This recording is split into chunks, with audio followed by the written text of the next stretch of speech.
ಇದು ಕಲ್ಲಹಳ್ಳಿ, ಮೈಸೂರಿನಿಂದ 30 ಮೈಲಿ ದೂರ. ಇಂದಿಗೂ 1500 ಜನರಿರುವ ಪುಟ್ಟ ಹಳ್ಳಿ. ಆದರೆ 4 ಶತಮಾನಗಳ ಹಿಂದೆ ಕಂಚಿನ ಬಾಗಿಲಿದ್ದ 2 ಸುತ್ತಿನ ಕೋಟೆಯ ರಕ್ಷೆಯಲ್ಲಿ ಮಂಗಲಸನ ರಾಜಾಶ್ರಯದಲ್ಲಿ ಮೆರೆದ ಊರು.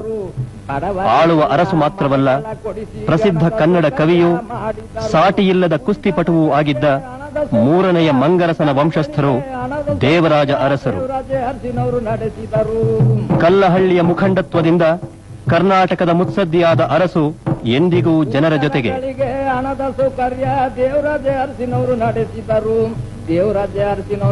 ಒಬ್ಬರಲ್ಲೊಬ್ಬರು ಇರಿಸಿದ ವಿಶ್ವಾಸ, ಅಭಿಮಾನಗಳೇ ಅವರನ್ನು ಅಧಿಕಾರಕ್ಕೇರಿಸಿದ ಮೆಟ್ಟಲುಗಳಾದವು.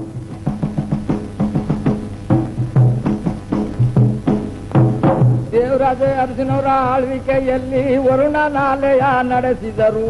ಬಹುಕಾಲದಲ್ಲಿ ಸುಮಾರು 4 ದಶಕ ಶಾಸಕ, 6-7 ವರ್ಷ ಮಂತ್ರಿ, 7-8 ವರ್ಷ ಮುಖ್ಯಮಂತ್ರಿಯಾದರೂ ಈ ಎಲ್ಲ ಪ್ರತಿಷ್ಠಿತ ಪೀಠಗಳಿಗಿಂತ ಎತ್ತರಕ್ಕೆ ಬೆಳೆದು ನಿಂತರು. ಒಳಗೆ ತಿಳಿಯಾಗಿಯೇ ಉಳಿದರು. ಜನಮನದಲ್ಲಿ ಮನೆ ಮಾಡಿಕೊಂಡರು. ಅರಸಿನವರು ಕರ್ನಾಟಕ ಕೀರ್ತಿಯ ತಂದವರು. ಇವರು ಕರ್ನಾಟಕ ಕೀರ್ತಿಯ ತಂದವರು. ಕರ್ನಾಟಕ ರಾಜಕಾರಣಕ್ಕೆ ಹೊಸ ತಿರುವು ಕೊಟ್ಟು ದಲಿತರ ಏಳಿಗೆಯ ಹೊಸ ಶಕೆಯನ್ನಾರಂಭಿಸಿದ ಕಾರಣ ಪುರುಷ ದೇವರಾಜ ಅರಸರು ಮುಖ್ಯಮಂತ್ರಿಯಾಗಿ ಹೊಣೆ ಹೊತ್ತಿದ್ದು 12 ವರ್ಷಗಳ ಹಿಂದೆ. ನಮ್ಮ ರಾಜ್ಯದಲ್ಲಿ ಸುಮಾರು 8-9 ಲಕ್ಷ ಸಂಸಾರಗಳು, ಹಳ್ಳಿಗಳಲ್ಲಿ ಅವರಿಗೆ ಭೂಮಿನೂ ಇಲ್ಲ, ಮನೆನೂ ಇಲ್ಲ, ಮನೆ ನಿವೇಶನನೂ ಕೂಡ ಇಲ್ಲ. ಈ ಒಂದು ದೊಡ್ಡ ಸಲದ ಸಂಕಲ್ಪ ಮಾಡಿದ್ದೇನೆ. ನನ್ನ ಒಂದು ಗುರಿ ಏನು ಅಂತ ಹೇಳಿದ್ರೆ, ನನ್ನ ಆಡಳಿತದ ಮುಖ್ಯ ಗುರಿ ನನಗಿರ್ತಕ್ಕಂಥದ್ದು, ನನಗೆ ಇರ್ತಕ್ಕಂಥ ಕಾಲದಲ್ಲಿ ಈ ನೀರಾವರಿ ಆದ್ರೂ ಪೂರೈಸಬೇಕು ನಮ್ಮ ರಾಜ್ಯದ್ದು ಅಂತ ಹೇಳಿ ನನ್ನ ದೊಡ್ಡ ಆಸೆ ಇದೆ. ಈ ಕನ್ನಡ ಭಾಷೆ ನಮ್ಮ ಆಡಳಿತ ಭಾಷೆ ಮಾಡಬೇಕು ಅನ್ನೋದು ಸರ್ಕಾರದ ಉದ್ದೇಶ ಇದೆ. ಜನತೆ ಯಾವ ಭಾಷೆ ಮಾತನಾಡ್ತಾರೋ ಅದರಿಂದ ಆಡಳಿತ ನಡೆಯೋದಾದ್ರೆ ಅದು ಜನತೆಗೂ ಕೂಡ ಬಹಳ ಪ್ರಯೋಜನ ಇದೆ.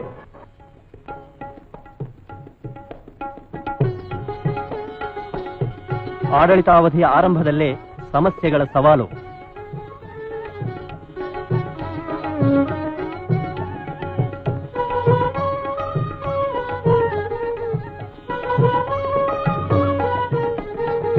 ಸಾವಿರ ಸಮಸ್ಯೆಗಳಿರಲಿ ಮುನ್ನುಗ್ಗಿ ಎದುರಿಸುವ ಛಲ. ಪ್ರತಿಕೂಲ ಪರಿಸ್ಥಿತಿ ಶೀಘ್ರ ನಿರ್ಧಾರಗಳಿಗೆ, ತ್ವರಿತ ಕ್ರಮಗಳಿಗೆ ಅಡ್ಡಿಯಾಗಲಿಲ್ಲ.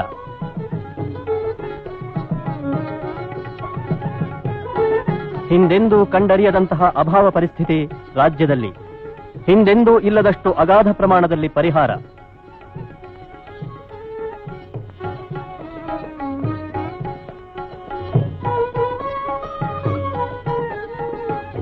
ದೇವರಾಜ ಅರಸರು ಗುಲ್ಬರ್ಗ, ರಾಯಚೂರು, ಬೀದರ್, ವಿಜಾಪುರ ಜಿಲ್ಲೆಗಳಲ್ಲಿ ಹಳ್ಳಿ ಹಳ್ಳಿಗೂ ಹೋಗಿ ಸರ್ಕಾರ ಕೈಗೊಂಡ ಕ್ರಮಗಳನ್ನು ಪರಿಶೀಲಿಸಿದರು.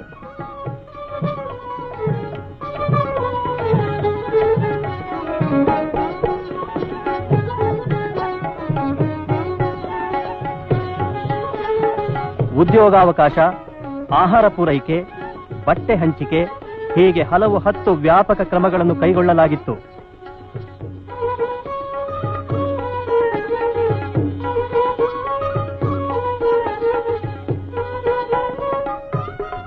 ಈ ಭಾಗದಲ್ಲಿ ಕೃಷ್ಣಾ ನದಿಯ ಜಲಸಿರಿಯನ್ನು ಬಳಸಿ 20 ಲಕ್ಷ ಎಕರೆಗೆ ನೀರುಣಿಸಿ ಹಸಿರಾಗಿಸುವ ಮೇಲಿನ ಕೃಷ್ಣಾ ಬೃಹತ್ ಯೋಜನೆಯ ಕಾರ್ಯಗತಿಯನ್ನು ಚುರುಕುಗೊಳಿಸಿದರು.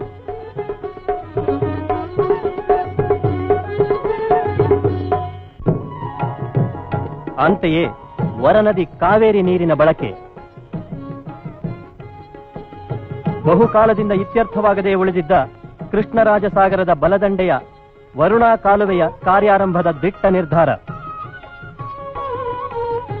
ಜಿಲ್ಲೆಯ ಜನತೆಯ ಮನವೊಲಿಸಿಕೊಂಡ ಮಹಾಸಾಧನೆ.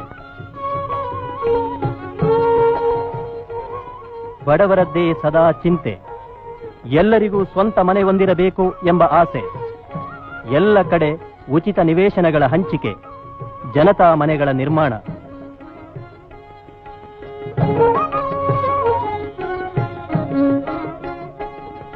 ದುರ್ಬಲ ವರ್ಗ, ಹರಿಜನ, ಗಿರಿಜನ, ಅಲ್ಪಸಂಖ್ಯಾತರ ನಿಜ ಏಳಿಗೆಗೆ ಕಾನೂನುಬದ್ಧವಾದ, ಕಾರ್ಯಸಾಧ್ಯವಾದ ಯೋಜನೆ ರೂಪಿಸಿದ ಐತಿಹಾಸಿಕ ಹಿರಿಮೆ ದೇವರಾಜ ಅರಸು ಅವರದು. ವಿಶೇಷ ವರದಿ ತಯಾರಿಸಿದ್ದು ಮಾತ್ರವಲ್ಲ, ಕಾರ್ಯಗತವಾಯಿತು ಅವರ ಉತ್ಕಟ ಆಕಾಂಕ್ಷೆಯ ಈಡೇರಿಕೆ. ಒಂದು ಹೆಸರಿನ ಹಿನ್ನೆಲೆಯ ಪ್ರಚಂಡ ಶಕ್ತಿಯನ್ನು ಅರಿತುಕೊಂಡವರು ಅರಸು. ಸ್ವಾತಂತ್ರ್ಯ ಪೂರ್ವದಿಂದಲೂ ಕನ್ನಡ ನಾಡಿನ ಏಕತೆಗೆ ನಡೆದ ಸತತ ಯತ್ನ 1956ರಲ್ಲಿ ಫಲಿಸಿದರೂ ಕರ್ನಾಟಕ ನಾಮಕರಣವಾದದ್ದು 17 ವರ್ಷಗಳ ನಂತರ.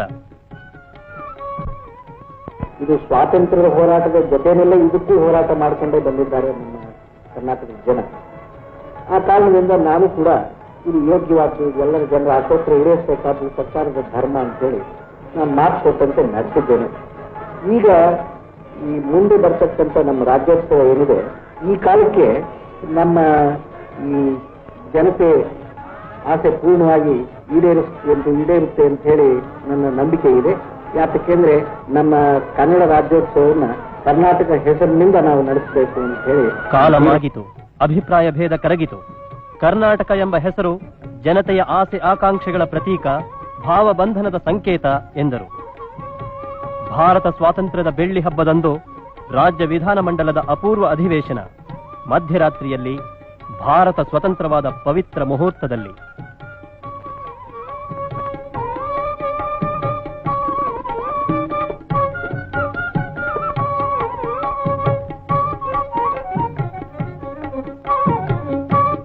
ವ್ಯಕ್ತಿ ಸ್ವಾತಂತ್ರ್ಯ ಉಳಿಸಿಕೊಂಡು ಸಮಾಜವಾದವನ್ನು ಅನುಷ್ಠಾನಕ್ಕೆ ತರುವ ಮಹಾಯಾಗ ಮಾಡಲು ಹೊರಟಿದ್ದೇವೆ ಎಂದರು ದೇವರಾಜ ಅರಸು.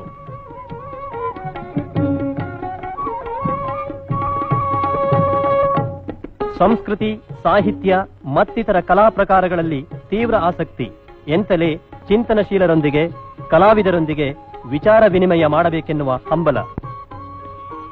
ಕನ್ನಡದ ಕಂಪು ದೂರದ ದೆಹಲಿಗೆ ಹರಡಿದಾಗ ದೇವರಾಜ ಅರಸು ಅಖಿಲ ಭಾರತ ಕನ್ನಡ ಸಾಹಿತ್ಯ ಸಮ್ಮೇಳನದಲ್ಲಿ ಭಾಗವಹಿಸಿ ಕನ್ನಡ ನಾಡ, ನುಡಿಯ, ಸಂಸ್ಕೃತಿಯ ಹಿರಿಮೆಯ ಬಗ್ಗೆ ಅಭಿಮಾನ ಸಹಜ, ಆದರೆ ದೇಶದ ಐಕ್ಯತೆಗೆ ಮಾರಕವಾಗುವಂತಹ ಅಂಧಾಭಿಮಾನ ಕೂಡದು ಎಂದು ಎಚ್ಚರಿಸಿದರು.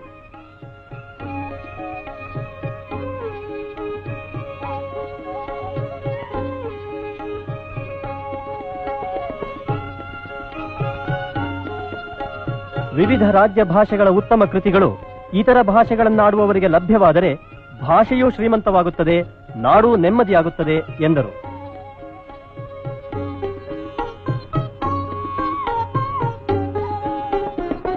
ಕನ್ನಡ ಚಲನಚಿತ್ರಗಳು ಹೊಸ ಮೌಲ್ಯಗಳನ್ನು, ಹೊಸ ವಿಚಾರಗಳನ್ನು ಮೂಡಿಸುವಂತಿರಬೇಕು. ಚಿತ್ರವೊಂದರಿಂದ ಸಮಾಜದ ಮೇಲೆ ಏನು ಪರಿಣಾಮ ಆಗುತ್ತದೆ ಎಂಬುದನ್ನು ನೆನಪಿನಲ್ಲಿಡಿ. ಹಣ ಸಂಪಾದನೆ ಮಾತ್ರ ಗುರಿಯಾಗಿರಕೂಡದು, ಆದರ್ಶಗಳತ್ತ ದೃಷ್ಟಿ ಇಡಿ ಎಂದು ಮನವಿ ಮಾಡಿದರು.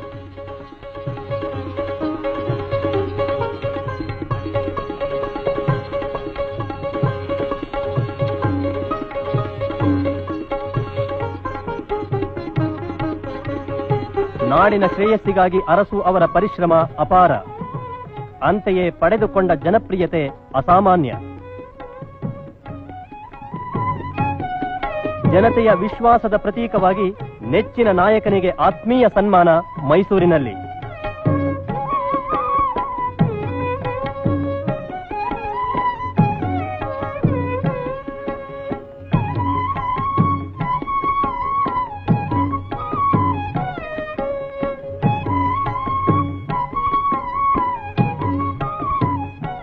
ರಾಜಧಾನಿ ಬೆಂಗಳೂರಿನ ಜನರಿಂದ ಷಷ್ಠಾಬ್ದಿ ಪೂರ್ತಿಗೆ ಶುಭ ಹಾರೈಕೆ. ಅಷ್ಟೇ ಅಲ್ಲ, ನಿವೇಶನಗಳ ಹಂಚಿಕೆ, ಸಾಗುವಳಿ ಚೀಟಿ ಕೊಡುಗೆ, ಇವುಗಳಿಂದ ಅರ್ಥಪೂರ್ಣವಾಯಿತು ಈ ಸಮಾರಂಭ.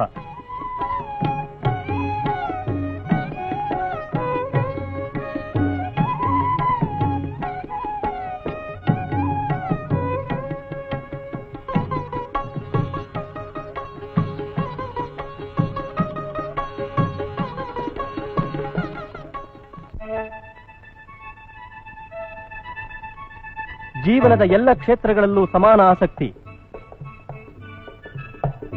ಯುವ ಜನಾಂಗದ ಚಟುವಟಿಕೆಗಳಿಗೆ ಸಂಪೂರ್ಣ ಬೆಂಬಲ ಇರಬೇಕೆಂದು ಅಭಿಪ್ರಾಯ.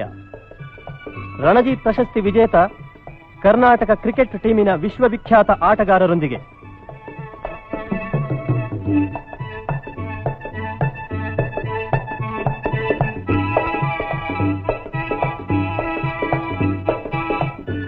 ಕ್ರೀಡೆಗೆ ಪ್ರೋತ್ಸಾಹ ಮಾತ್ರವಲ್ಲ, ಪಾಲ್ಗೊಳ್ಳುವ ಉತ್ಸಾಹ ಕೂಡ. ದಿನನಿತ್ಯದ ಜಂಜಾಟಗಳಿಂದ ಸ್ವಲ್ಪ ವಿರಾಮ, ಶಾಸಕರೊಂದಿಗೆ ಕ್ರಿಕೆಟ್.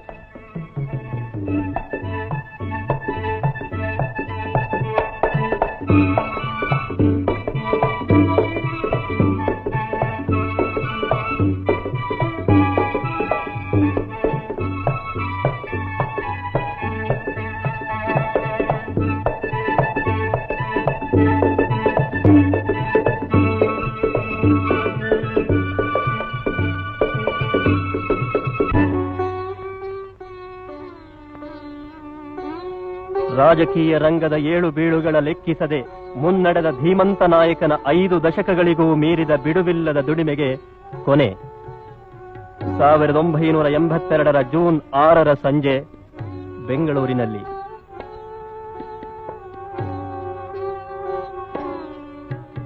ದೇವರಾಜ ಅರಸರು ನಿಧನ ಹೊಂದಿದಾಗ ಸ್ವಂತದವರೊಬ್ಬರನ್ನು ಕಳೆದುಕೊಂಡವರಂತೆ ಕನ್ನಡ ನಾಡೇ ಕಣ್ಣೀರಿಟ್ಟಿತು.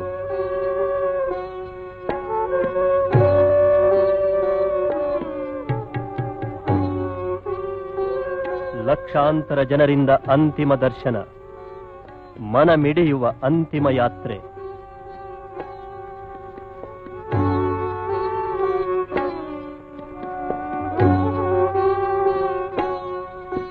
ಹುಟ್ಟೂರು ಕಲ್ಲಹಳ್ಳಿಯ ಹಸಿರು ತೋಟದಲ್ಲಿ ನಡುರಾತ್ರಿಯ ನೀರವತೆಯಲ್ಲಿ ದೇವರಾಜ ಅರಸರಿಗೆ ಕಡೆಯ ಬೀಳ್ಕೊಡುಗೆ.